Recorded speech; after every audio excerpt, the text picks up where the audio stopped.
And now joining us on the phone, or is it Skype? We'll find out in just a moment. Frank Gaffney. Skyping, there we go. We have Skyping. Frank Gaffney, who's a national security expert and has been a great, huge supporter of Troopathon from the very beginning. And of course, most importantly, our troops.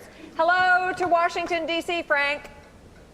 Well, Washington, D.C. says hello back to you, and thank you for all you're doing across the country, not just out on that left coast. We're very appreciative, and I know the troops are as well.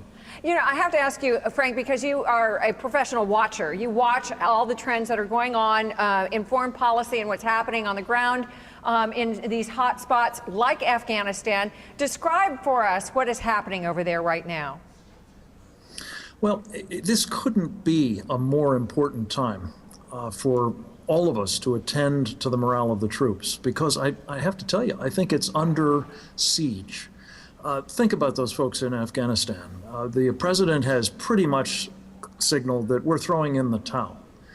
We have men and women who are going to be there for at least another year and a half or so under what will probably be increasingly difficult circumstances. They're, among other things now, supposed to be training people who, with astonishing and frankly appalling regularity, turn their weapons on our troops.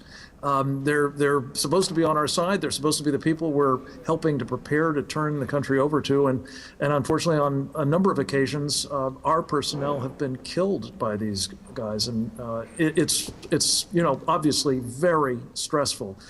They are, as you said, away from home. They're in a foreign culture, not just a foreign country, a culture that, frankly, is not just foreign, but hostile.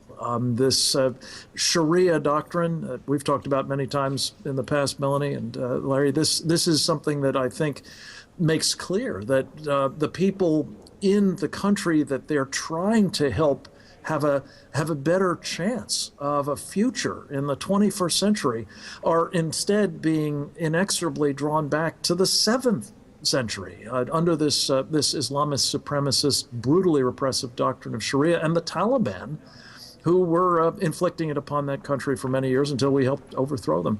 So this is a time, in addition to the specific problems in Afghanistan, where our troops worldwide are, I'm afraid, under siege. They're finding their budgets being cut, the modernization of their weapons postponed, in some cases indefinitely, the readiness of their units diminished, the hollowing out, in short. So anything we can do, and most especially what you are all helping us do in terms of Troopathon and showing the troops that the American people actually do care about them, do support their missions, do feel strongly that what they're doing on behalf of all of us is important. And so I just salute you as well as those troops. Thank you, Frank. And Frank Gaffney, you were always so on top of the budgets, the expenditures, how our Pentagon, Department of Defense, is spending their money. We've been discussing the fact that some of the cutbacks that the Pentagon is instituting even is affecting the commissary hours for our troops. I mean, they're cutting back. They don't get 24-hour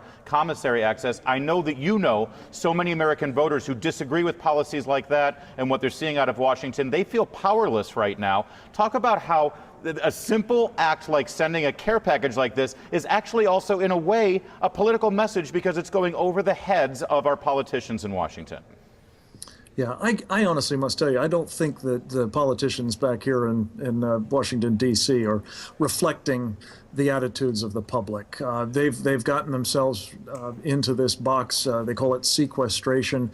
It is having a deplorable effect across the board. And the commissaries is just one microcosmic example. It happens to touch the troops right where they live, literally. Their ability to have the goods and the odd amenity that makes their sacrifice, makes their service that much more bearable. And unfortunately, again, it's just one example of what's being done, not because the American people think we ought to be nickel and diming our troops, not because we think that they ought to be denied the capabilities that are going to protect their lives in future conflicts, as well as perhaps in this one, not because we think that abandoning what President Reagan, as you know so well, used to call the philosophy of peace through strength, is a good idea. That's not where the American people are, but unfortunately, that's what their representatives are doing back here. So it just makes all the more important the empowering